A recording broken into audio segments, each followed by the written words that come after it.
A wire brush is really a handy way to clean the scale off your work and leave it a little nicer finish.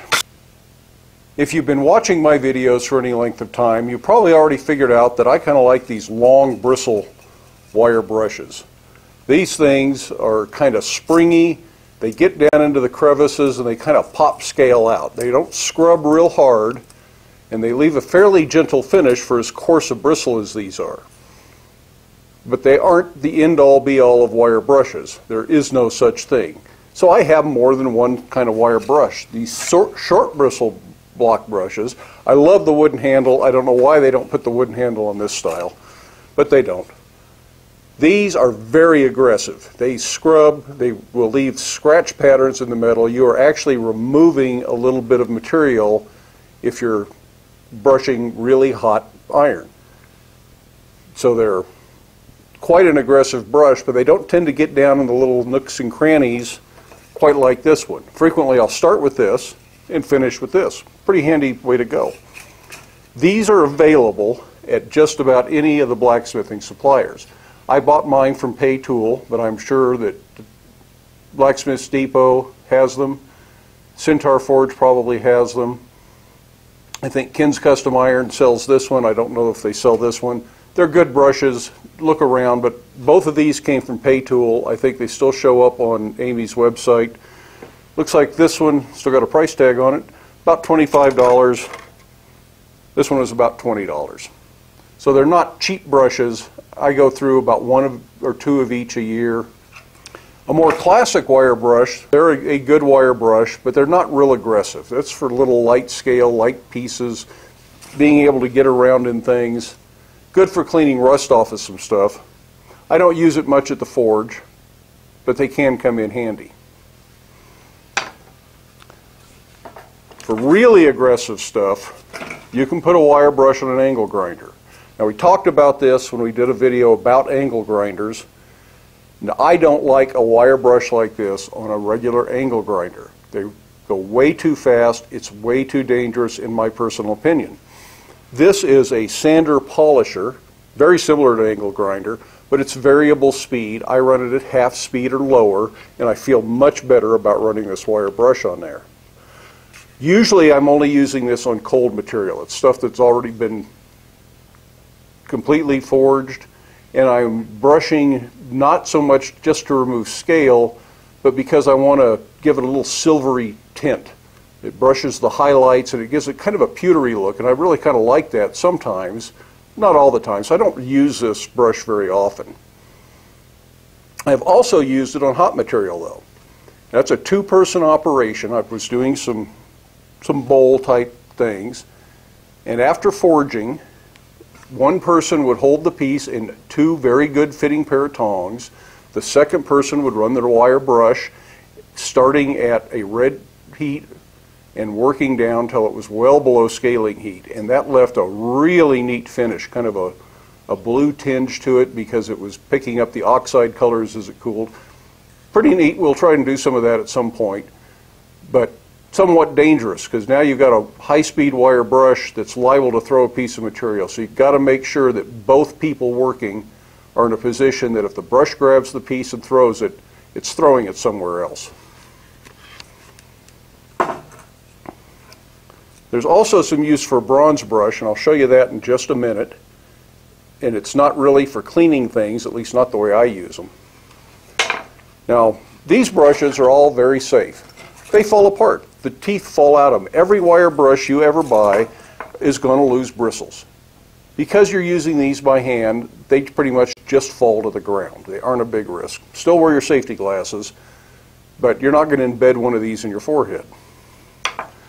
Using this kind of a wire brush or a wire brush on a bench grinder, absolutely, I would always wear a face shield and a leather apron. These things throw bristles, both on the angle grinder style and this style.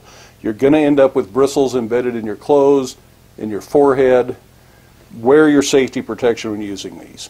On this style, always work on the bottom part of the wheel, so if it grabs the piece you're brushing, it throws it to the ground, and never wear gloves near one of these. Really a dangerous thing. Now what if you don't have a wire brush? You can scrape some of the scale off with an old file. Actually works quite well. Some people will even mount the old file on the edge of their forge so they can just scrape things as they come out of the fire. As long as you've got a good grip of the tongs. And you can scrape the scale off. You can probably even remove a lot of material doing that. Now, discussing wire brushes with Peter Ross, and if you don't know Peter, he was the master blacksmith at Colonial Williamsburg and is an expert in colonial American ironwork and the techniques used. That was his job, was to research and figure out how they did things. But his take on wire brushes is they aren't historically correct. They're a relatively modern invention. So he never used one in that setting because they simply didn't exist in the time period that he is recreating. He has talked about using scrapers some, and an old file makes a good scraper, but wire brushes just weren't the thing. So what did they do to take care of scale? Mostly they just forged the piece down until it was at a low black heat. And you forge lighter and lighter and lighter. You're not trying to shape it at this point.